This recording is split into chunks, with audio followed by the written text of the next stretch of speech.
Again, everyone, welcome to another episode of Game Pass Grab Bag, your weekly podcast reviewing games for the Game Pass collection, bringing you three unique perspectives from varying skill range. I am the emperor of this episode, Andrew. With me are Heretic Keith. Hello. And our Tyrannid, Aaron. Thank you for having me. Aaron actually came up with these intros. So yeah. So if they're like really good and you all loved them, well, now you know why. This week I picked the game. We did Warhammer 40k Space Marine 2. I didn't pull up the studio. Yeah, way to go. Oh, he wasn't prepared. You know what, Aaron? I've had a week. We've all had weeks. Have we? I haven't had a week. Oh, see, there you go. You just lied. You just lied to everyone, Aaron. Anyway, it's by Saber Interactive. There we go. Space Marine 2 is a third-person action adventure game where you are playing a Space Marine, destroying aliens and doing what Space Marines do, which is just shoot a lot of things. Your overall descriptions of games are just getting more and more lazy. Oh, yes. Well, they are doing Space Marine things. Like, well, no, because it's funny because I'm talking about this game. This is probably the most video game we have ever played in a very long time. Yeah. This is like playing this. I'm like, this feels like early 2000s video game of just. There's a philosophy. I think it was from one of the creators of Halo, but he basically said in order to make a great game, you just need to create 30 seconds of fun and repeat that over and over again. And that is like a perfect definition of this game. You're kind of doing the same thing over and over and over again, but it's like just simple and straight to the point. So yeah, that is Space Marine 2. Yeah. But end of review. Seriously. Anyway, see you guys next week. But yeah, Space Marine 2.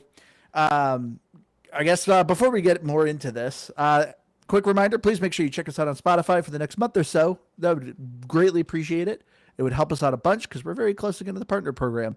Also, make sure you go to GamePassGrabBag.com. Check out our awesome website to see our past reviews and the links to all of our stuff. Join us on our Discord. But yes, let's get into Space Marine 2. So whether or not this is a game or pass for me, this was a game. I was very excited to play this. I remember when this came out. This was actually like the talk of the town. I felt like everyone was talking about this game. And now I see why. As I was already saying, this is a very video game. I honestly couldn't tell you much about the story. I don't care. I just was bashing aliens and ripping them apart. And I was like, this is fun. This is just, I don't care what's going on here. Yeah, this is, we've talked about like, oh, it's a palate cleanser game. But like usually palate cleanser games like a 2-3 hour game. Not this. There's actually a lot to this game. And yeah, it was something I could easily put down, pick up in a month, and still just have a ton of fun with it. This was a fun game. Yeah, so I'll start out because I tend to not do that. This is a game. It wasn't something I loved. And I think it was funny the way you said it. It was like I had this thought that it's like a very generic video game. If that's another way to say it, I guess it just felt like this just fits the model of like, hey, this is what a video game should be. We just giant space guy, bad things happening, on to the next thing. And yeah, it's fun, but there's nothing special about it. There's nothing that I was like, wow, this is so awesome. It's good. It's fun.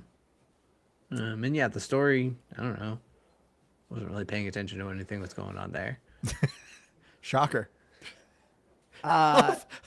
You like faded with that too. I don't know. I guess it was just, it was there. Well, just throwing it in there. It's just that it's a matter of fact.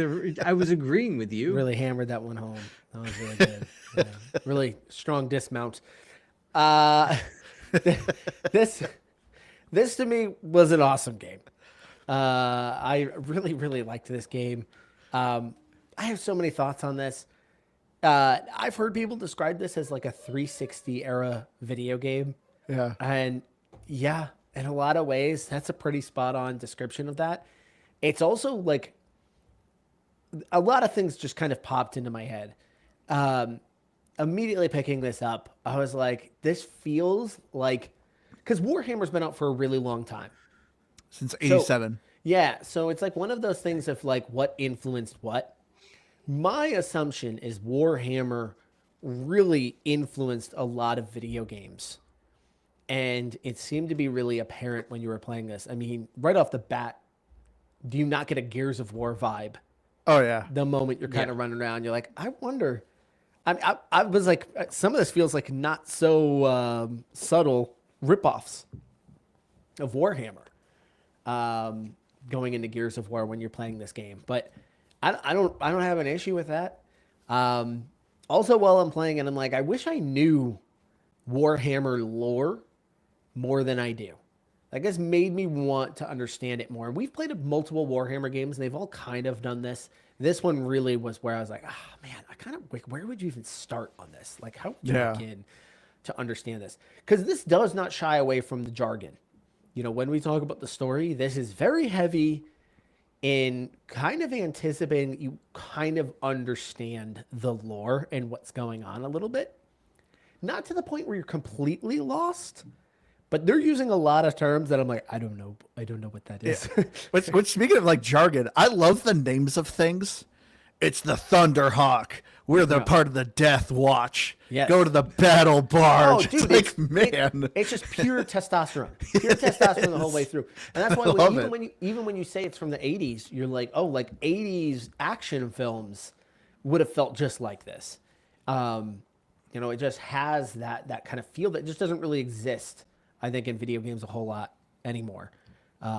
Now, if we were to make a new Warhammer game from somebody completely different, they'd be all women. Women would be the leaders.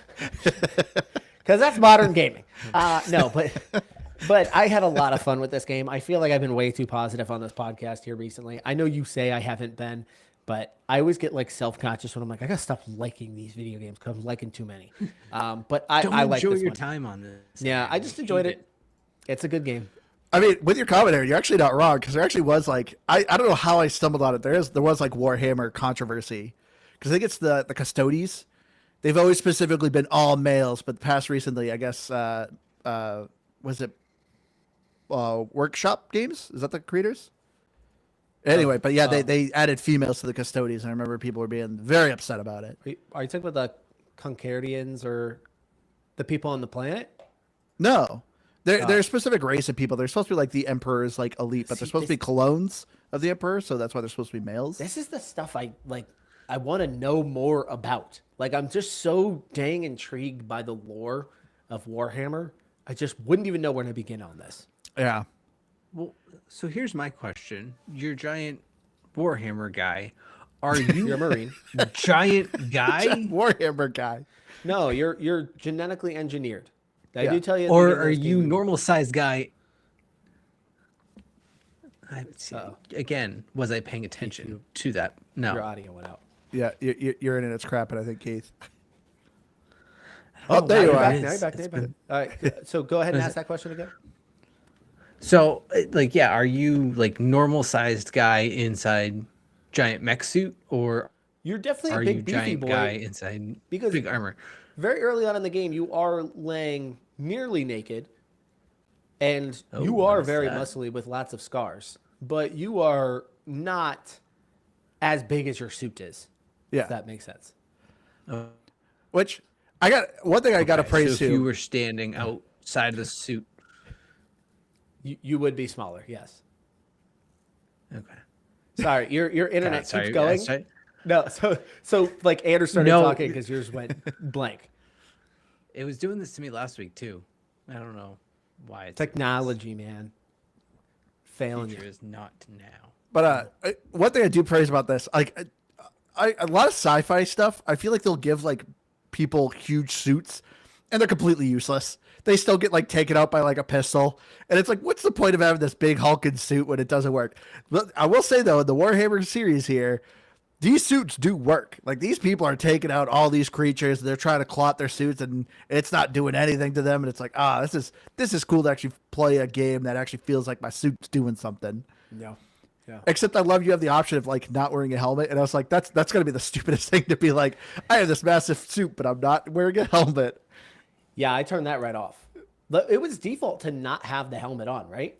Yeah, I try to put it on. I like the helmet. Yeah, I put that one on too. I was like, no, I'm living this fantasy here. I'm not running around out there fighting with no helmet on. That's stupid. But so I guess we'll get into the story, Space Marine 2. I guess starting off, has anyone played Space Marine 1? No, because was that an Xbox One era or was that 360? I think it was 360. Because it was it's a large gap between these two games. Yes. And I know the remake version of it did come on the Game Pass. Yes. And I was going to play it because I was curious. I'm like, well, I heard great things about Space Marine 2, so maybe Space Marines 1 is good.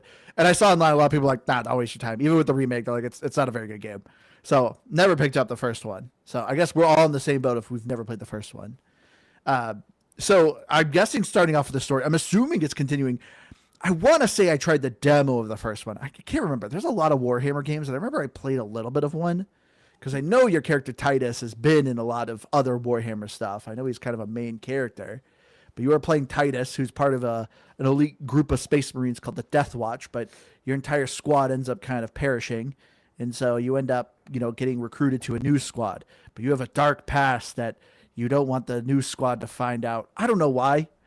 Like you're a Black Shield, and I'm like, I don't know what that means. Like, Yeah. I'm with you, Aaron, where I'm like, I don't know some of this jargon. Some of this stuff is jargon. Some of this stuff might be related to the first game, but here's what I gather.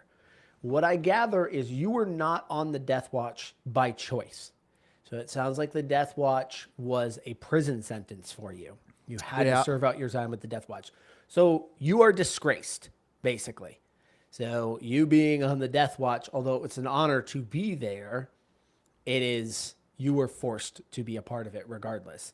So it's like the Night Watch in Game of Thrones. Correct. So you are now in charge of this team, and they don't want the others to know that you were basically disgraced and you were on the Death Watch because of that. So that seems to be the crux of this story is you did out your sentence, and now you're a Primus? An Ultra, no. The Primarch is your leader? You're an Ultramarine now. Yes, but And Astartes? No. See? I'm trying to figure out which one of this character is here. It's literally an achievement that you get. It's like the first achievement you get. I don't want to ruin it in the story, even though it's kind of very, very early on, but like you're basically reincarnated and you're called something because of that. So is that why in that very first interaction with like the commander, like Scottish guy, Yeah. he's like, I don't really know how I feel about you being here, and like he kind of makes a comment about that. Is it because you were supposed to just be dead and stay dead? Yeah, and you so didn't do that. Some of the other soldiers comment on you being a whatever it's called. I thought it was something with Prime in the name, and they said Primaris. Primaris, and they said so you weren't one at birth. So they kind of comment the fact that like apparently people are born Primaris. Like I said, a lot of jargon, a lot of this stuff going on. The story is full of it. It does not treat you as if you do not know what they're talking about. And context clues help kind of put some of this stuff together. Like context clues do help move this along, but I like this kind of stuff. I love that it didn't shy away from the heavy lore. Even if I wasn't understanding what was going on, it was intriguing me. Even to like simple things, in all of these games, anytime you play what were the other ones that were really popular, the Warhammer games? Well, we recently played Darktide, which is a 4v horde. Yeah. So, even in Darktide, stuff happens in there that you're kind of like, man, I kind of want to know more about this lore. But I love, even very early on in the game, when you show up as the Marines, people refer to you as the Emperor's Angels. And like they start bowing down to you as you. Yeah, they always call you Lord. Yes, and you're like, man, this is so, because it's so intertwined with religion and politics and just straight up manly war stuff. And every time I play one of these, I'm always like, gosh, I like this stuff is just cool. It just seems Like they really thought out in detail what these characters are supposed to be. It's not really just I'm a big hulking guy who shoots things. No, there's like it's like tied into this religious belief. This is fascinating. I don't know. This stuff sticks with me. Because, like, I mean, this is a great example, too, of, like, actually how good the writing is. Because as you're saying, Aaron, there's a lot of jargon. I don't care because, like, I still got a little bit what was going on with the actual story itself. So I think they did such a good balance of, oh, if you're a Warhammer fan and you know these phrases and what's going on, you're going to eat this up. You're going to love it. But if you're someone like a dumb like us who don't really know much about anything, you don't care. You at least know aliens are invading this planet. I need to stop these aliens. I need to shoot them. That's what I'm doing. Like that's what's happening in front of me right now. So it's a good balance of like, because I feel like when a game tries to do either or, like I always remember case in point of like Halo 5, when like all of a sudden it's like, oh yeah, there's a bunch of now other Spartans here that are following Master Chief. And it's like, what? Like, how did this happen? And it's like, oh, you had to read the books. And it's like, well, I didn't read the books. Like, what's going on here? Like, no, we're not going to tell you. You had to read the books. And it's like, okay, this is stupid. So it's like a good balance of like here in Space Marine where it's just like, yeah, you don't have to read the books, but it'll help you. Well, so this is a dumb question. Warhammer is like it's the figurines and everything. It's like the tabletop game that Tabletop, yeah. Not That is a everyone, dumb question. that people I'm aware of that, I guess. But like so in a sense though, like Warhammer as a universe, it's very much like a Dungeons and Dragons. Like there's books and huge depths of lore out there surrounding this game.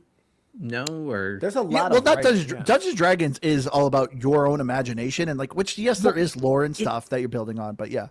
yeah. Well, I mean, there's all the different books and stuff with Dungeons and Dragons where you like base your lore off of, and I know you Yeah, kind of do yeah, whatever yeah. you want with it, but Yeah. like largely, yeah. Like there's like I guess that's sort of what I'm thinking of, and like so while there's games around this too, like there's a whole universe that takes place even outside of all the different video games. Like it just feels like in a sense these different games, you know, like Vermintide, Darktide, Space Marine, they're just like different campaigns that they've just brought to life in video game form is I guess where I was kind of going with that. I don't know if it quite plays like that, but I understand what you're saying. Yes, they are all tied to the bigger Warhammer universe. So I know they've talked about making Warhammer movies. I want to say Henry Cavill's been kind of attached to that. I think it is still in production from Amazon. Yeah, he's huge in Warhammer. I love how Henry Cavill is the biggest nerd on the planet. Yep. And yet he's, Superman. That typing better not be Google. And I am Googling it. We are not doing integrity here. Journalistic integrity does not exist here. Well, I always heard rumor. Okay, it's MGM Studios is officially moving forward with the live action Warhammer 40K series. Yeah, which again I'd be super into. Because there was a Warhammer game that came out not too long ago that was a kind of like a strategy game a little bit. They're coming out with Total War Warhammer 40K. Yeah, and then there was a Bolt Gun, which was a pixel. Yep, Doom, very Doom inspired. Yeah, which was actually kind of fun. I played that. Yeah, one. that was a very fun game. Bolt Gun. Another thing though that I love about these. Actually, no, I'm not gonna do it. I'll wait till graphics. But yeah, story wise, Andrew, I'm kind of with you. You've played versions of this video game a bunch, and I don't hate that. In fact, it kind of felt a little refreshing because it just felt very familiar. All the levels are pretty much corridors. Yep. Sometimes outside, sometimes inside, but they are corridors, and A lot of bodies. yeah, it's just real simple stuff, and it's very easy to know what the missions are. Again, they're missions you've probably played similar versions of in other games, and I don't know, felt refreshing. Another cool thing though with the story though, there's a handful of missions and stuff where you're doing and you're like, oh, like we need to rescue this guy, but aliens are moving in. We need a squad to slow them down, and they actually have an online, multiplayer mode, and you can play those missions. So I love that they built that up of like, oh. Yeah, check out the multiplayer, and you can see that side of the story of how the squad does it on slowing the aliens down. Super cool. Great idea. Yeah, I was. We'll talk about that in the gameplay, but I was going to ask you guys about those other game modes, Yeah. and if you played any of them. Well, we can get into the gameplay. I mean, Yeah, I mean, otherwise that's really the heart and soul of this game. Even though, to your point, I mean, it is a lot of just run down the corridor, find the next battle, rip, shred, shoot, It's beautiful. repeat. yeah. So as far as the combat goes, it's a third-person action game. You are doing a lot of melee, and you also do have a gun as well. Well, a couple different guns. You normally have a pistol, which there's only 3 that you can kind of do on a loadout. Then you have a primary gun, either a scoped rifle, machine gun, whatever. But yeah, you're normally hacking and slashing. You can parry, you can dodge, you can do some light combos. The combos weren't too heavy. There's very much, swing, hold the swing. That's about it. If you've played Dynasty Warriors, it felt very reminiscent of kind of that. But yeah, even though this is not one of those kind of you fighting a horde of enemies like in Left 4 Dead, World War Z, it sometimes felt like it. You will be with your group of Marines, and all of a sudden you're like, oh, the Tyranids are coming. And you literally see a massive wave of them running down a wall, and you just got to blast them, try to thin their numbers out before they get to you.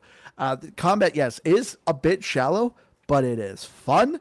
It is a whole lot of ripping and shredding, and it's just rinse and repeat over and over again, which is a lot of fun. But I will say, how far have you guys gotten? I mean, I think I was only maybe, I don't know, 3-4 hours in, maybe. I'm probably a little more than halfway, because then I got distracted by the other game modes, and started playing some of those. I was having a lot of fun in the horde mode. See, Oh, I I never didn't got to touch them. I didn't touch horde mode. That would intrigue me more, because I was going to say, I don't remember what I was going to say. As I was playing it, I said, "Man, this would make a really good horde mode." And I was like, "Wait a minute!" So I went and looked, and sure enough, there was a horde mode in there, because it was hard to ignore that. I don't know this for certain, and no journalistic integrity here. I'm pretty sure the guys that made this also made World War Z. I think the technology they used for, just kind of the mass wave of enemies coming at you and climbing up the walls. It They literally did make looks, World War Z. okay. It looks exactly like World War Z. Yeah, That So does. Makes I was sense. guessing it was the same technology, because the whole climbing on top of each other to get up walls and stuff like that, which was a World War Z thing, this was like had the same thing. So I was like, I bet you this is the same guys. Yeah, those moments were really cool with the fighting. I remembered what I was gonna say, and it gives me like memories of, I've already forgotten the name of it, but I loved it, was the dinosaur game. I know, yeah. But What was that? That game was like a it weird. was hit awesome last for year. like 6 months, and then it just died. Oh my gosh! Yeah, Where your that's gonna giant get your mechs, TV. your giant mechs fighting. See, me and waves Keith of always get into like weird multiplayer games that like hook me and Keith, and that was one of them. And then just die. Yeah, what was that Hyper pixel game Universe. we played a lot of, Keith? I was I trying was to remember that think the of other day. Well, because I was trying to remember. The reason I was trying to remember is because we were talking about like rankings on Overwatch and Marvel Rivals, and I think we were like top 20 in the world, but I think also like 500 people might have played the game. You guys were not. No, Yes, there was, we were in Diamond League. Me and It Keith, was because this- we were playing giant Pokemon. I was yeah, it was. This I was game where you Pikachu. He was Snorlax. create your own like kind of Minecraft-ish creation, and it was fairly unlimited. And we found these giant Pokemon mech suits that no one would use other than us. just dismantled the entire field, and I think we won like, I don't know, like 30 games in a row, something ridiculous. That's how we got the Again, there- diamond. There was like, I don't know, less than 1,000 people that probably played the game. It was just some weird free-to-play game we found on Xbox. I would put that in my LinkedIn profile, like a top. Well, once you figure that out, that's got to go on your resume and everything. You got to Let's make say sure that, people know. that and Hyper Universe, like that. The Hyperscape. No, it was No, it Hyper wasn't Universe. Never. Hyperscape was a different game. Yeah. Yeah, Hyper Universe was the 2D MOBA. Yeah. That one was great. But no, this one, the way the monsters would come tumbling down like the hills and mountains and stuff reminded me of those dinosaurs. But what was cool about it, and like they were actually not just an image. Like you could be shooting them before Yep. they would like drop down off walls and stuff, and be thinning the horde out as it was coming in. And that in itself is just a cool aspect of it, because I mean, it made it feel more real. Like you actually had the chance to thin the horde before they got to you. Yeah, there are portions where it really gives a lot of depth to the level. Like I said, you're kind of going down corridors, but you can see off in the distance things coming to you or things going by. Those scenes where you're kind of with like a tank or like a military company and stuff were always kind of cool. Like I thought they were just a really cool visual because you're usually facing off against a giant horde. That eventually comes into the arena that you can fight them, but you can see them just funneling in. That stuff was, I mean, it was taking a cool technology and adding it to the video game. So again, a formula you've played a million times before, but just gives that added little flair to make it a little bit more exciting. Yeah, that or like shooting them as they're climbing the walls and just watching them like start to drop back down. You're like, all right, cool. Now I got to run over and try and take down this other wall they're trying to climb. Yeah. Yeah, I love it. Like another thing I really wanted to point out that also made this thing such a very 360 game, as you kind of pointed out, is the multiplayer, the co-op. I love, like, right at the get-go, it's just like, yeah, this is a single player game, but you have 2 Marines with you. They can be your friends, and you could just play the full campaign. It's like, man, like co-op is such a dying art form. And I love this right away. This game is just, yeah, go ahead, play with your friends. I mean, and it's not just one person; it's up to 2. I've got an issue with that, and then an observation. The Marines that are with you, even as just NPCs, are actually pretty decent. They actually do kill things. Yeah. So they're not there just kind of just for visuals, and they're just kind of shooting at nothing. They're actually going after things and killing things. So they're actually useful, even if you're just playing by yourself. But there is a trade-off that comes with this. So in one sense, yeah, it's super cool that your friends can just kind of join in. It is made, or it is encouraging you to play as a co-op. And this would be a fun game as a co-op. Yeah. My issue is I don't like that you're always loading into a server.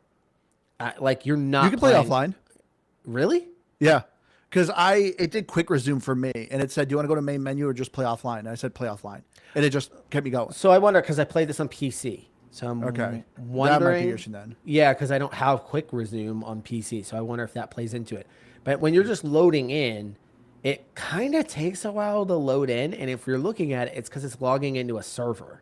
Yeah. And it doesn't seem like that's super quick. Well, no, it's not even just that. It is. This game does actually have hefty loading times, which is weird. We're so spoiled now that it's like it was too bad. I played it all on cloud. It was noticeable. Yeah, it was noticeable.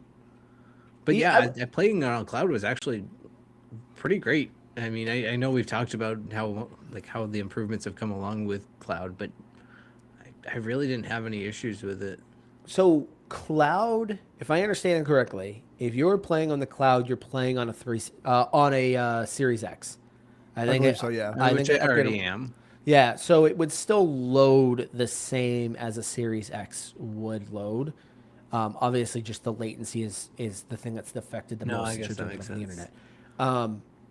But yeah, again, just the need for the logon. I maybe there was something in the settings that makes it so I don't have to. But that was just the thing that's kind of immediately noticeable. I kind of wished it would just switch you over to a server if somebody was trying to join. But small gripe. Sounds like if you're playing this on the Xbox, you don't have to worry about it. You can just kind of avoid it altogether. Yeah. So, I mean, I never touched the multiplayer, but I know there's a horde mode. There is which I think this is new, but there's a PvP now as well. There is. I loaded into one game, and there wasn't much out there. But I was able to load into one that was PvP or yes. All right. But the horde mode and then those alternate modes, I forget what they called them. They were like missions or something like that. Like Andrew had mentioned, when you're doing the game, like when you're playing the single player mode, it mentions that there are other things going on that help you. And to see those stories, you have to go into these missions. I did a few of those, and then I was kind of just messing around on the horde mode. So yeah, there's like what I like about that is there is some variety here too. So, I mean, variety in the sense that you're still just shooting and slashing things, but there is at least stuff that you can do outside of just doing the single player. So the single player is fun in itself, but there is other things there to enjoy. I'm surprised you didn't check out the horde mode. That feels like that's tailor made for Andrew. I know. I'm surprised too. I had to work overtime this week, and I felt like I barely played this game, but I looked at my playtime. I have over 8 hours. Yeah, which is a decent amount. It's not a super long game. It's not, but it's hefty. Just the single player alone, and you're looking at 8 to 12 hours. And then, of course, as we said, there's a lot to do for the online. Because that's the other thing. I mean, I looked at it, and I love, too, that you have specific suits of what kind of class of a Space Marine you want to be, and you level them up, and you level up the weapons. Yeah. So there is a kind of a grind to just keep progressing. Very cool. Yeah, this is also just, again, something to kind of note. There was a lot of DLC for this game. A lot of cosmetics. Yes, it is a lot of cosmetics. So I'm assuming that was kind of why there might be a heavy emphasis on this being an online game. I don't know. Wow, yeah, you're not kidding. No, there's multiple battle passes they've done. Yeah, multiple stuff on there. And I guess I would rather, if you're going to do that, go ahead and put that in a online game. I always thought it was weird when people bought skins for like primarily just single player games. I was like, that's just for you to look at, and you're spending like $7 on that. That's just At least a third person, you can actually see it. This is true. This is true. And they're all very, Warhammer-esque. So nobody's running around as Nicki Minaj or anything, just to be clear. Oh, man. Yeah, I I know. Nicki Minaj and Space No one's Marine Beavis too. and Butthead out here in Warhammer. So they are at least. But yeah, they were each like $5. So I was like, this is kind of interesting. And this was a full price game. It's not like a free to play game here. So, but again, small knock, not a major deal. I can enjoy this game without any of that stuff. Yeah, definitely. So did you prefer the horde mode over the like single player? I mean, this game felt like it was built for a horde mode. I mean, Yeah, because you made the point of like comparing it a little bit to Gears of War, and that's kind of what I thought too. That's what popped into my head is I'm playing this and I'm chainsawing through people. And I was like, do you remember how good that horde mode was on Gears of War? Like, Oh, so fun. that thing was just a blast. So that's where I was like, oh, this feels like it's tailor made for it. It's, I've got to go check this out. And So sure enough, it was. Was it similar? Because like in Gears of War, you set up traps. Did you set up traps, or was it just No. shooting enemies? Yeah, just shooting enemies. Okay. But And I will say that's the only thing I was I would complain about with the gameplay. Yeah, like I said, I'm like 8 hours in the story. Nothing has changed. You're still doing the same thing. There was a couple times where you're stuck on an elevator and people are coming at you and like you got to defend a point, but like that's it. There's no you're gonna be riding a vehicle and blasting things as far as I've saw. So it is just a rinse and repeat of the 30 seconds of fun. yeah. Which is, I mean, again, I don't have like a ton of issues with that. It just, No. the rinse and repeat, it was a fun game. So I was good with it. And I think that's why I lean on that kind of like it is a game. It was nothing that excited me. Like it is fun and it's a game I wouldn't have any issues playing with again. I would recommend it. It's worth picking up, but there's nothing that's stand out about it. It's just it's novelty fun. Maybe not novelty. No, Probably not the right word. that's kind of the way I'd better describe it. It's just it's brain dead fun, just smashing things. It's very much of like how we always said it, like kind of like Dynasty Warriors. Like people are throwing themselves at you, and you are a big ultimate machine of just destruction, and just take everything out. And that's what I mean. Like this is I would describe this kind of as like a palate cleanser kind of game, but not like your typical you just played on a weekend. No, this is something I could see myself picking up a month or two later. Just be like, yeah, I want to play some rounds of this horde mode and just smash things. This is a perfect kind of game for that. Yeah. Yeah. Palate cleanser is the perfect way to describe it. Like this is not going to be I doubt this will be anyone's favorite game, but this is a game that I think most people would have fun with. and enjoy, especially if you grew up in that 360 era. I just it's hard to ignore that I just can't think of many games that feel quite like this nowadays because everyone does open world. Yep. Everyone does that.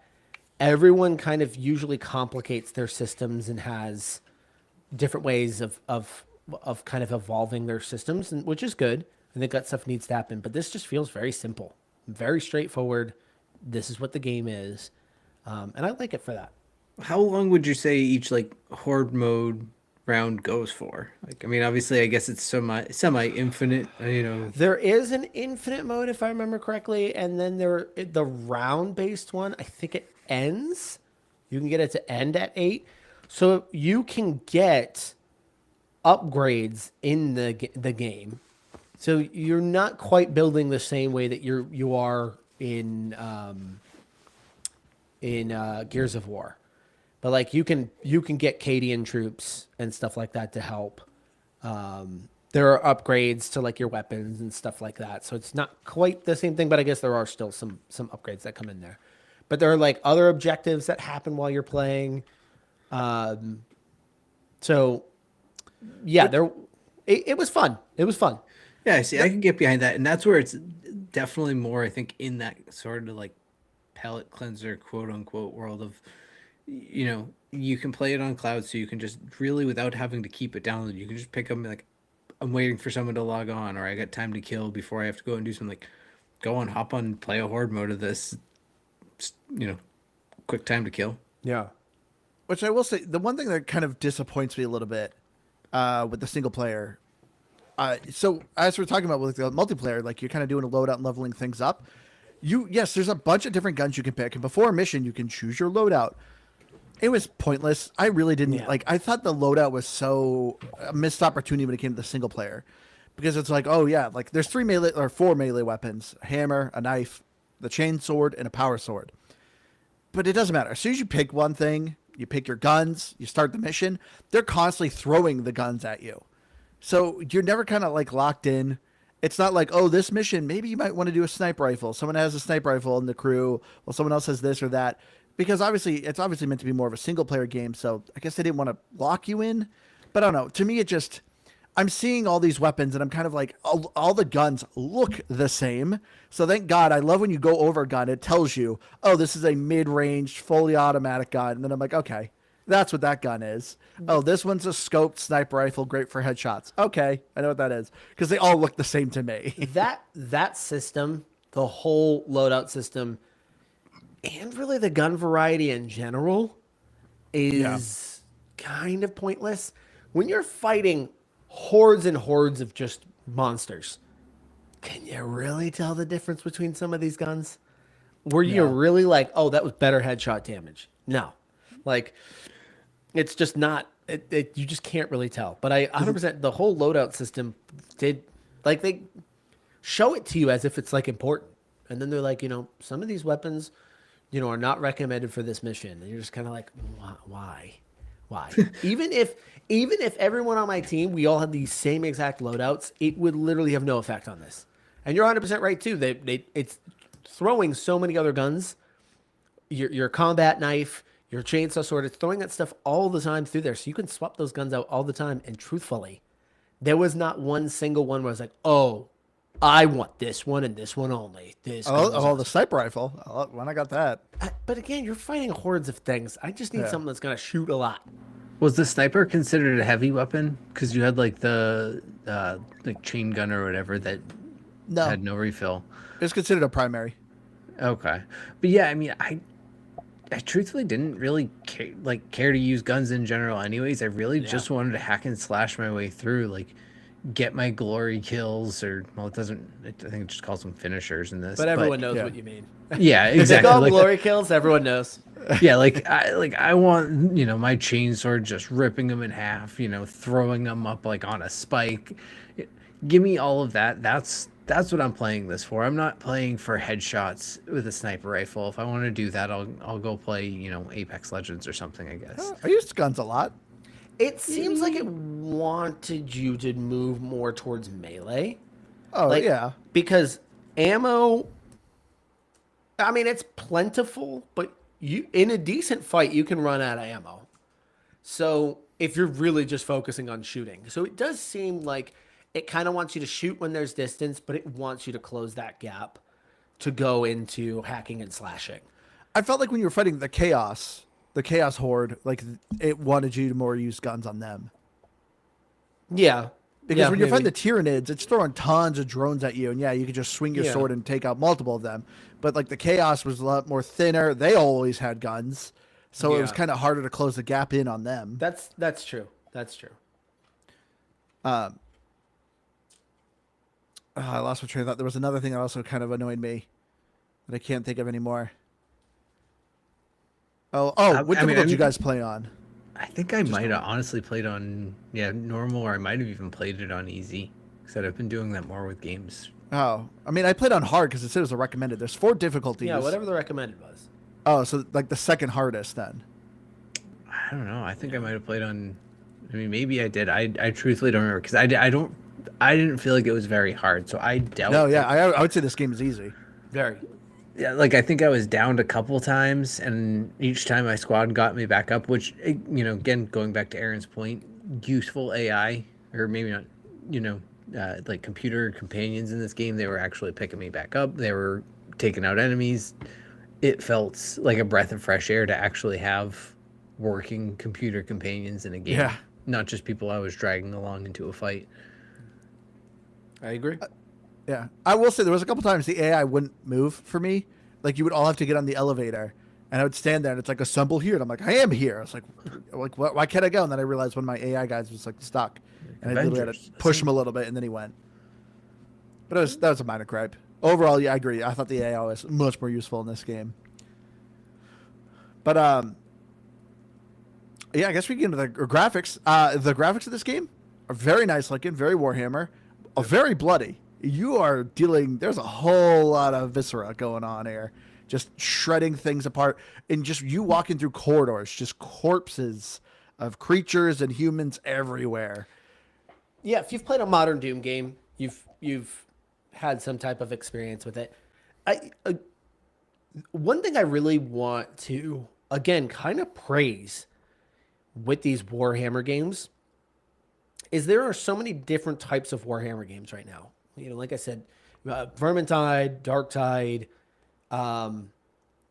Inquisition or Inquisitor, I think was the one that was kind Yeah, of like a third Inquisitor. person. Yeah. And then you've got these Space Marine games.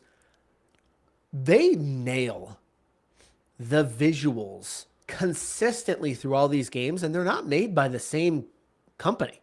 No, yeah. So it's almost one of those like, dang, how are they so good at all nailing exactly how this needs to look? I mean, you got to be pretty bad at creating a game if you don't, because it's a tabletop. You literally have physical models of how the plane should look, how the characters should look. So you got to be pretty bad at I your job. feel Say like- that. You say that, but Master Chief took his helmet off. This is what I'm That's saying. true. Like at That's some true, Keith. point, at some point, human, need to be creative, steps in between there, and then someone starts doing something that's not really going to quite work. To me, it's just impressive that these guys have all maintained visual cohesion. And they're all different studios. And I totally agree with you, Andrew, right? But how many times have we said, just look at the dang source material? Like, why do you have to very add all this true. stuff? That's makes very me normal. So wonder I'm just surprised. If it's like a contractual requirement, like That's what I'm wondering. like do they require, like, if you're going to take on a project in our universe, you adhere to our universe? It's and like the we will- MCU, like Yeah, there's like- some grand Warhammer crew. Yeah, and like they actually have to sign off on it or something. It feels like that has to be the only way you can maintain this level of cohesion. Because these stories aren't necessarily connected. They're all in this world, but I don't think they're necessarily all connected to each other. Well, because it's Yeah, such a well, huge there's main universe in theory characters. that you could, again, kind of going back to my Dungeons and Dragons thing, like it's such a massive universe that realistically you can make up your own stories. That as long as you stay within the lore of, the races and creatures and all of those things, tell the story you want to tell. Yeah. Yeah. Which is crazy that like that's I don't get how people don't do that with like other stuff. Whenever, yeah, Halo comes out and stuff like that, it's like you have a whole stinking universe here. Or yeah, Star Wars, and it's just like, no, we got to keep having the same characters. And it's like, play a little bit. Like, come on, create a new story. There's a whole stinking universe. They here. tried, and then everyone hated it. They do and they don't, because, you know, again, not to just keep piling on and like joking about the Halo show, but because it's like there's this weird level of, you want them to have the creativity, but sometimes they just go way off the rails with it, and you wish that the studio or the original studio would step in and say no, like stop. Like, Well, they're you're going off so the rails far. with the main characters. Like, create your own. That's what I mean. Of like, if you're gonna go off the rails, be like, And that's what I'm different saying. Spartan. But that's my point. Is like, you want them to. You want the studio, almost like with this Warhammer thing we're talking about. Like, keep them consistent, but tell your own story every time. Like, go out there, tell these new and exciting tales in our universe. But here's the standard that you have to stick to, or you can't tell it. Feels like George Lucas would do that. Well, he sold it to Disney, so yeah. No, never mind. So he has nothing to do with it. Kathleen Kennedy, though, did not do that. She did whatever the heck she wanted. Totally different story, though. Now But she's gone. all that to say, for now, visually, I think the game just feels so consistently Warhammer. Yeah, a decently good-looking game. A lot of dark. Lots of blood. I was impressed that the first thing that I saw it in half covered my character, in blood.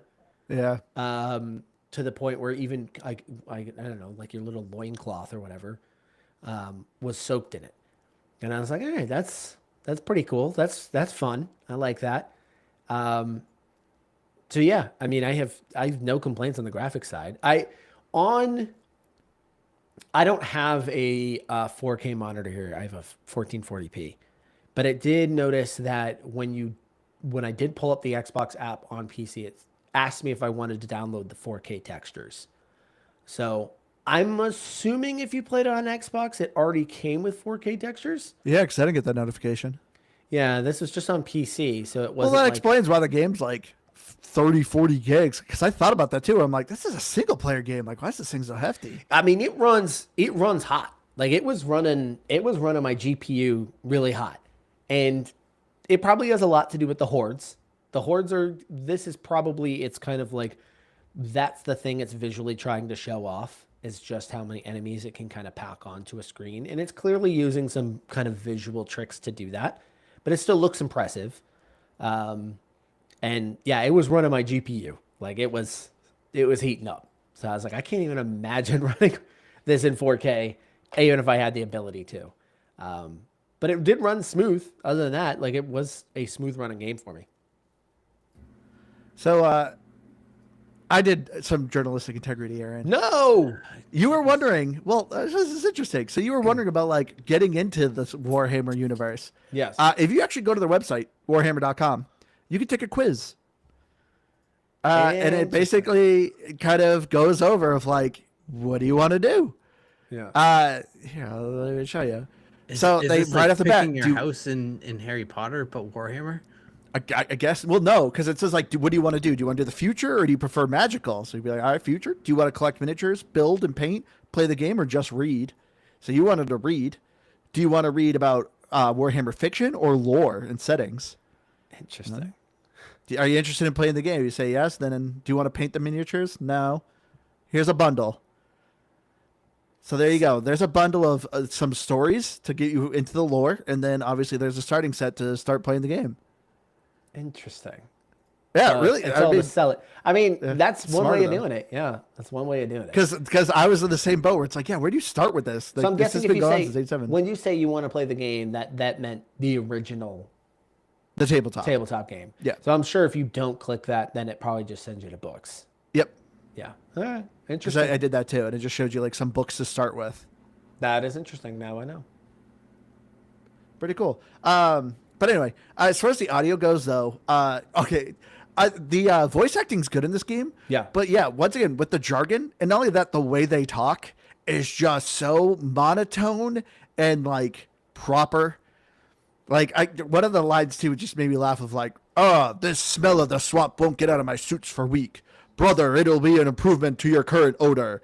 Ah, how amusing. Like, I was like, what is this style? It's like the version of someone saying LOL. Like, but it works so well with the universe. And I love, like, even when they're arguing, they don't really raise their voice. It's very much like, please, brother, tell me what's wrong.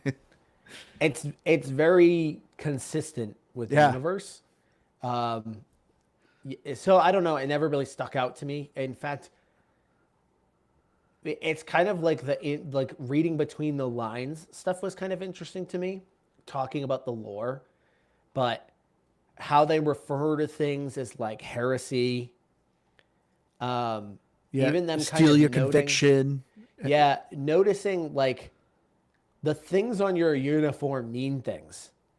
You know, sometimes when you're looking at it from just the video game side of things, you're like, yeah, just he looks like a big hulking guy, and that's all they're trying to do. But like they comment on your Death Watch Chains on your arm. chain, and then one of them mentions how many like I forget what he called it. He didn't call it rivets, It's like, like the studs of service. but he in said it his head. determined. Yeah, he like determined you were like 200 years old. So he notes like you're 200 years old because he saw that or whatever it was. Even the things like just the parchment paper with the seals, the wax seals attached to your uniform, just that stuff is so stinking cool to me. So even when they're talking in this proper tone, but there's a lot of stuff in between the lines that are kind of interesting to me. I don't know. There's just a lot of this stuff. It just fascinates me without knowing what the heck is actually happening. I completely missed like all of these things. Like obviously I noticed the differences in the suits, and I just didn't pick up on them having any real meaning. I thought they were just sort of haphazardly pieced together. It was until he said something. Once one of the soldiers kind of commented on it, I was like, oh, okay. So like there's a lot more being communicated on this suit than I realized. I didn't know where they were seeing some of this stuff. Obviously I saw the Death Watch chain, but I didn't know what he was talking about for years of service. I didn't know what he was looking at. But again, just kind of a cool little note. Yeah, like another kind of funny thing that I was thinking of. So you're dealing with that's the thing too. There's like different sects in like the humans. So like obviously there's people that are like part cyborg that praise the Omnissiah, and they're the Mechanomancers, was it? Yep. I can't remember their name. But either way, there's a moment where you're trying to find one, and I'm going around and like, this is the future. And I'm like, why is there all these candles? Like, why are we in the future and there's candles everywhere? But then you actually got a cutscene that said like, praise the machine god. And your character has to light a candle, throw some incense, and then the computer activates. And it's like, oh, like it's a real thing. Like candles there aren't just decoration. Like you actually have to like worship a machine to turn it on. Yeah. That's Super cool. that intertwining of like religion to politics to war, it's all in there. And that stuff is just really sticks out to me. But yeah, audio wise, even with the hordes of monsters, they all sounded fine-ish. Yeah. Some of the characters I thought were really, really cool, audio wise. The one you go to see, and I forget the name of them, but they're like again, kind of a group of people. But when you go to do your loadout, he's kind of got this warbled voice. I don't really know how to describe it. It's not quite digital, so it sounds like a voice going through digital. I don't really know how to describe it. But I was like, it's such a cool tactile way, like you kind of said, like it's almost got like the computers are old looking. They like look like they're from the 80s. They're all black and green. Yeah. And so his voice sounds like it fits that time period. Really, really wild stuff. One thing on graphics that I just thought of too that was a little bit of a miss. I mean, granted, I guess this is still following the models, but the Tyranids, I could not tell you any of them apart. Like you obviously had a bunch of the mindless drones that are just throwing themselves. You didn't have to tell them, but you had bigger ones that you actually had to fight and execute. Yeah. I know they were different ones because I would notice later that they had different weapons. But like, I at the end of the day, I guess it doesn't matter because this game wasn't like, oh, I need to prioritize that type of monster. He needs to go down first. But like, that's the one thing of like, there's just so many bodies being thrown at me that they all kind of blended in together. Yeah, I could tell. Those guys held the two swords. If the guys were going to shoot at you, those ones always had that green mist that would show around them. Like there were visual clues on it. But again, you're also not wrong. You're just kind of sawing through it, so it didn't really matter too Yeah. much. They took a little bit more to take down, but it wasn't. It wasn't like running into a hunter in Halo. And Exactly, like, yeah. You can't treat that just like anything. You got to do something completely different to handle it. It's not quite like that. It's not as involved. Yeah. But like I said, it actually kind of is a benefit of the game because it's something, like I said, this is a game I feel like I could put down for a month, pick up, and not have to worry about anything. Yeah. Yep. And it'd still be fun. Yeah. Yeah. One thing I kind of started to talk about it earlier, but we didn't go into it. I hated the controls of this game. The like right bumper Yeah. to swing. I mean, and I Took know a little right- getting right used trigger- to. Yeah, like, and I know right trigger ends up being your shoot with the gun, so like that's pretty intuitive. But I don't know, I just something about the melee just relying on the right bumper to me.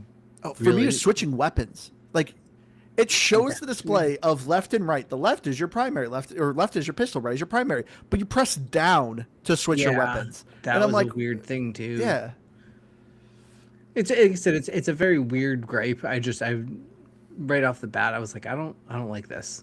yeah. I just wanted certain things. Can your uncle play this game? He's 65. I would say he could. It's a very simple Yes. game. Yes, Unless I he's can. offended by alien blood. Yeah. I mean, it's still red, so it's By the way, that was, if you aren't watching this was a question asked in our chat. So I know if you're listening to this on audio and going, why did they just ask about someone's uncle? Why are you bringing Somebody this did up? just ask this question live. yeah. As far as achievements go, the achievements are pretty good. One of the achievements, I first was really like this too, where I'm playing, and I'm like, there's actually not a lot of collectibles, and there isn't, but there is an achievement to collect all the data slates. There is some audio logs you can pick up to give you some more information, of course, but none of them I felt was good. Like I never picked up an audio log and I was like, whoa, this answered a mystery for me. They were all just like people talking in a tablet saying that they're being overrun and they're dying. Okay, whatever. But that's the only achievement that was like kind of heavy on collecting things. So that's the other thing I loved about this game. I didn't feel like I need to search every nook and cranny. I don't want to miss a secret weapon or a secret collectible. Nah, I was like, cool, bring me to the next fight. I'm walking to the next fight. There we go. So yeah, the achievements are a lot of just killing a certain amount of enemies, completing the objective, playing multiplayer, leveling up multiplayer characters. Very obtainable achievements. From what I saw, I don't think there was any besides the collecting all the collectibles. There wasn't anything that was too like low. Like people have gotten the achievement. It's everything would seem to very easy to get. Yeah. But yeah.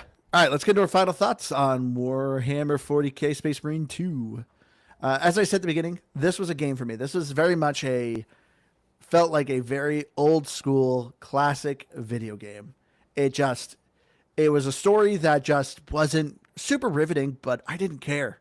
I cared that I was a big old honking Space Marine dude just ripping aliens apart. And that is 95% of this game. You don't need to know the whole backstory of the whole Warhammer universe. As we said before, it could probably help you.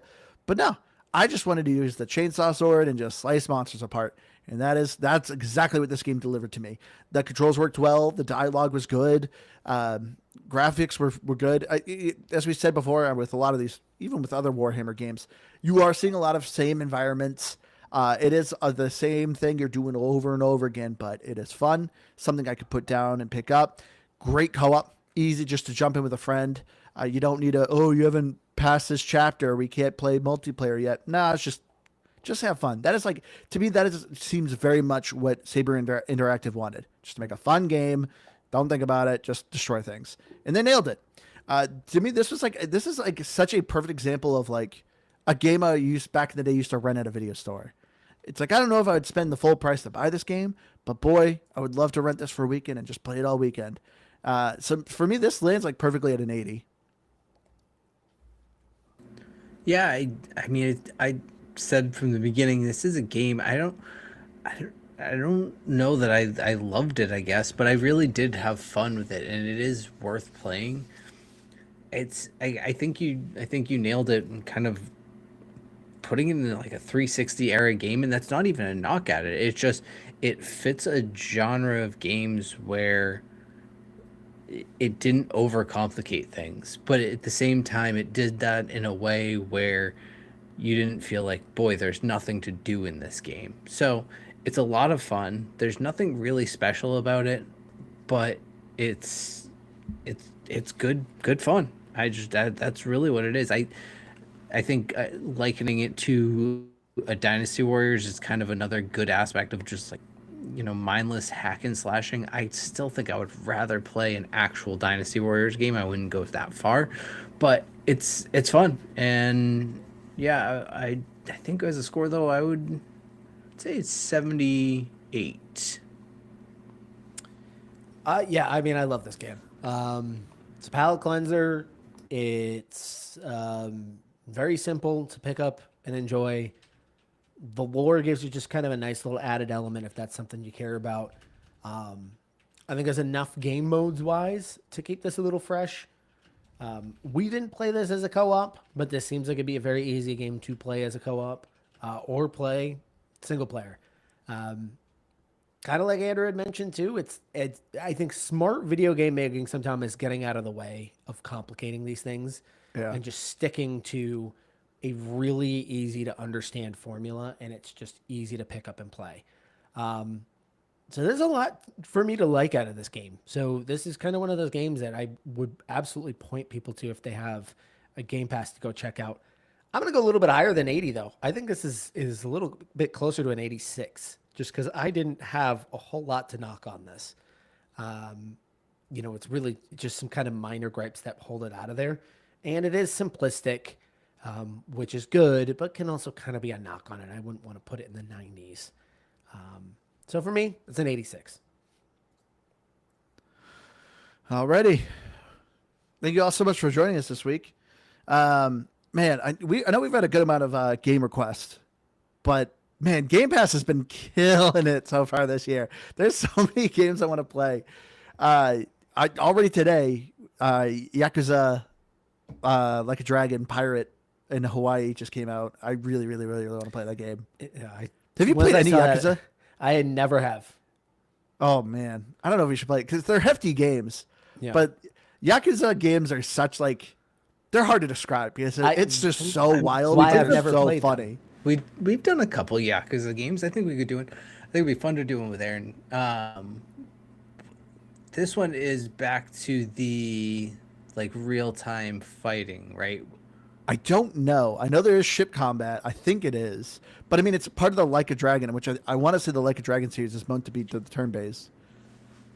Yeah. I thought from what I saw with the fighting, it looked like it was more like the older ones where it was like you would enter combat. Either way, it looks fun. I'd be up to play it. But I mean, yeah, I know. David in our stream here, he also plays Talos Principle 2, which I started that too. And yeah, it's talking about hard puzzle game, but that's super fun. Indica was nominated for Indie Game of the Year, I think, last year, so that was supposed to be really good. High on Life 2 comes out in a week. Man, I don't know, but we gotta figure out where we're gonna be playing because there's just so much on our plate right now that I want to play. But also another kind of offshoot thing. If you are listening to this on Spotify, please write a comment of. I don't know why I've randomly been on a kick for hot dogs. Tell me, what is your favorite hot dog brand?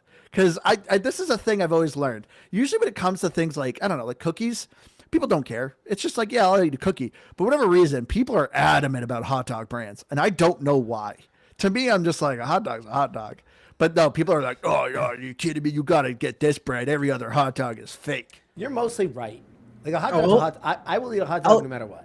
Yeah, I won't be mad if you say, hey, here's a hot dog. I'm not asking you what brand it is. But if I go to buy hot dogs, I do buy a certain brand.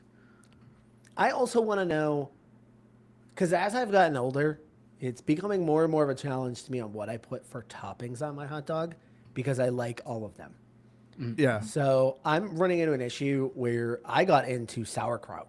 I was a huge sauerkraut kick. But then I'm like, do I want to put that or do I want to put relish? Because I also had a relish kick on my hot dogs. Probably like had to have relish. I love ketchup, love mustard, love chili. So it's I can't put all of those on there though. That just becomes a mess and it doesn't make any sense.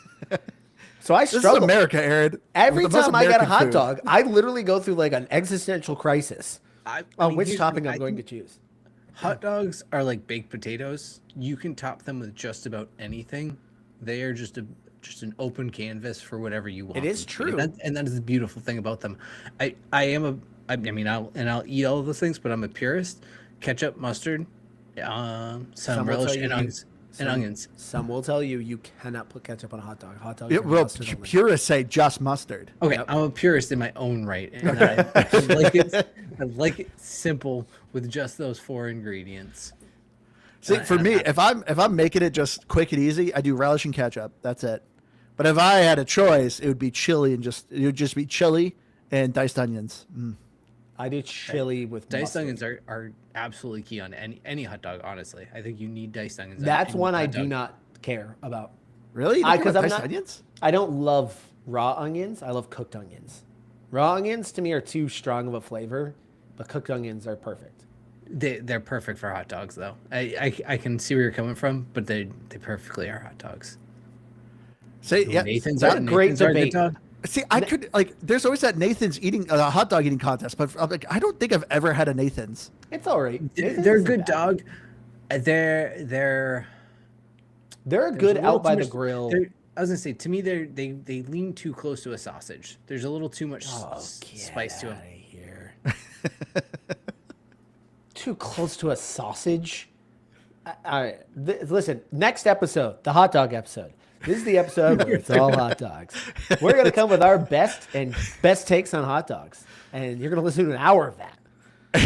No, there'll probably be a lot of audio of us just chewing hot Yeah. dogs. First topic. What's the difference between a sausage and a hot dog? I'm making a hot dog flight for that episode. Sounds so good. All right, write us what your favorite hot dog is and what you put on topics. But until next week, thank you all for joining us. We love you all. We'll see you next week. Bye.